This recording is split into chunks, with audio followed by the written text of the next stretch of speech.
Tá, tô passando aí para explicar um pouco mais desse curso meu de adoçamento. O adoçamento ele nos auxilia a alinhar o campo afetivo, a adocicar. De repente, num relacionamento, vocês se amam demais, mas vivem na guerra, na confusão. Tá longe, tem saudade, tá perto, entra naquele desespero de guerra, de conflitos. Então, o adoçamento ele auxilia para que essa guerra acabe e que essa união permaneça. O adoçamento também ele é muito bom para aquelas pessoas que estão com dificuldade de trazer a pessoa que tanto ama para perto.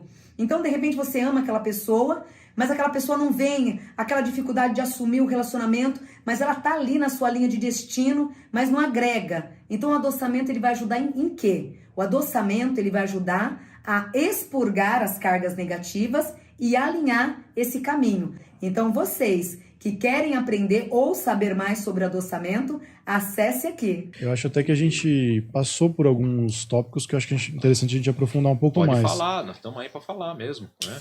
Eu acho assim, uma coisa que causa confusão na cabeça das pessoas é a diferença entre essas religiões de origens africanas. Então, as pessoas têm um pouco de confusão entre as diferenças do candomblé e a Umbanda já, que são essas, acho que, mais mainstreams, assim, que estão em todo lugar hoje em dia.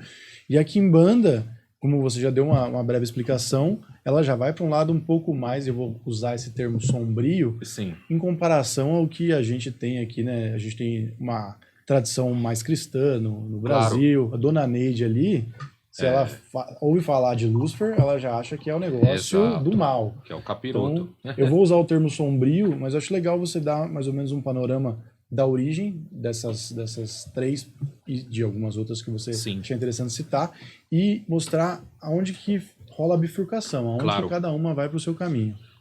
Deixando bem claro, né, a gente aqui longe de querer ser o dono da verdade, né? O que a gente vai colocar é uma suposição baseada na nossa caminhada, entende? Então, o que que acontece? Candomblé, né? A palavra candomblé, na verdade, ela diz respeito à festa. A tradução da palavra é a festa, é o xirê. É aquele encontro, não sei se vocês já foram em algum candomblé. Não.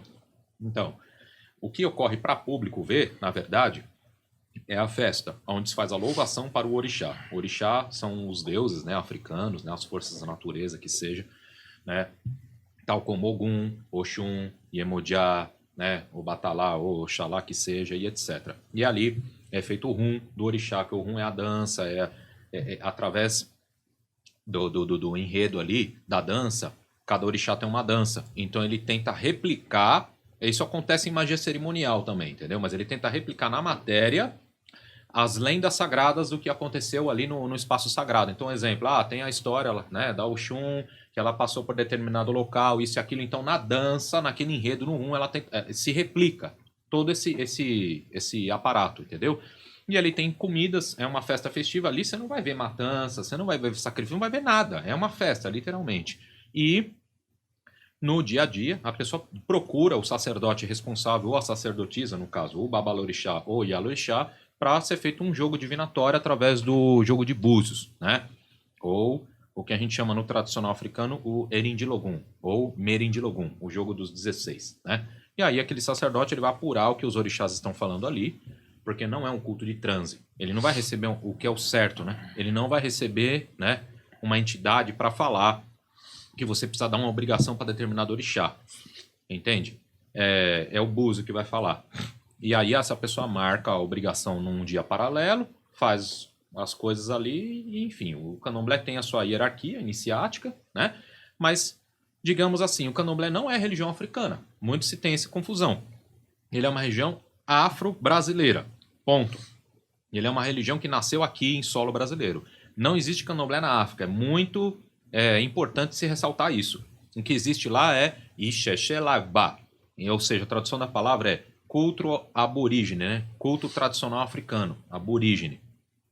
Ou Essim Ibilé Yorubá, culto tradicional Yorubá, culto aborígene, culto tradicional africano, certo? Né? Então o que acontece? Né? Uma breve explanação, essa é uma história que a gente ouve falar muito e é basicamente o que aconteceu, né? Perante o que a gente vê em meios de história. Houve a escravidão no Brasil, né? E os escravos que vieram sendo aportados para cá, muitos, né, tinham vários tipos de fé. Então, vieram para cá pessoas que eram iniciados. escravizados, mas que foram iniciados nesses cultos de orixá. Só que lá na África o negócio é segmentado. Por quê? Você pega o estado de Oxum, né? Tem lá o estado mesmo de Oxum que leva o nome dessa deidade. Lá passa o rio Oxum, tem um rio dessa deidade lá, tá entendendo? Tem a cidade de Oxobô, que é uma cidade dentro, né? Lá tem um culto muito forte de Oxum. Tem outras deidades? Tem, mas basicamente de Oxum. O pessoal lá cultua mais ela mesmo. Então, exemplo, que saiu gente escravizada ali de lá. Aí tem uma outra pessoa que saiu do reino de Oió, entendeu? Oió se cultou muito mais outro tipo de deidade, que é Xangô, Oiá, né? Aganju, outros tipos de orixás, entende? E esse pessoal também foi escravizado. Cara, todo mundo foi socado dentro da senzala, né, cara? Né? Aquela história horrível que aconteceu aí da escravidão.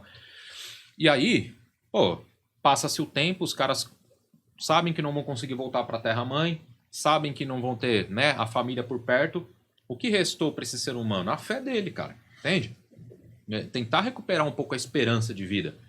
E aí eles começam a se conversar, falar, pô, eu fui iniciado lá, mas na minha coisa a gente fazia desse jeito. E você desse jeito. Cara, o candomblé começou assim. Até isso ser instituído e virar uma religião, a potência que é hoje, óbvio, hoje houve anos de fundamentação.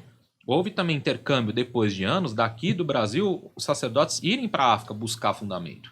E, pasme, né, encontrar coisa lá que não existe aqui e coisa que é feita aqui que não existe lá. Que isso doa quem doer. Tem muita invenção que foi feita aqui no Brasil que não existia e não existe até hoje lá na África, né?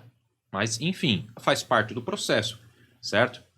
Como eu disse, é uma religião afro-brasileira. Então ela é uma religião fundada aqui no Brasil, mas que faz menção aos cultos ancestrais africanos, né? Então, o candomblé, né, ele é um resgate, entendeu? Cultural, religioso, espiritual, desses cultos de diáspora africana, entende? Né? Dentro do povo Yorubá, o povo Banto e etc, entendeu? Então, você pega, por exemplo, existe candomblé de nação Queto, que tem esse enfoque mais no culto dos orixás, que é o povo Yorubá. Existe candomblé de nação Angola, que é onde eu te disse, tem essa parte mais voltada para o povo Banto, que é a África do Sul. Existe candomblé de nação Jeje, Jeje Marim, que aí vai pegar o culto aos Voduns, que Vodun é outro culto, é outra região da África, e são outras deidades também, você tá entendendo?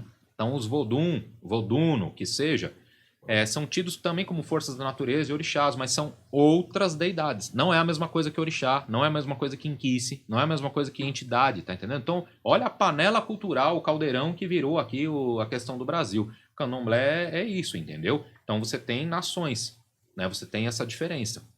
Ponto. Então o candomblé, para que a pessoa busca, na verdade? Cara, busca para se conhecer, autoconhecimento, para alinhar o seu destino, para resolver algum problema de doença, de falta de sorte, de amor, que seja. É uma religião de apoio, de ajuda. Entendeu?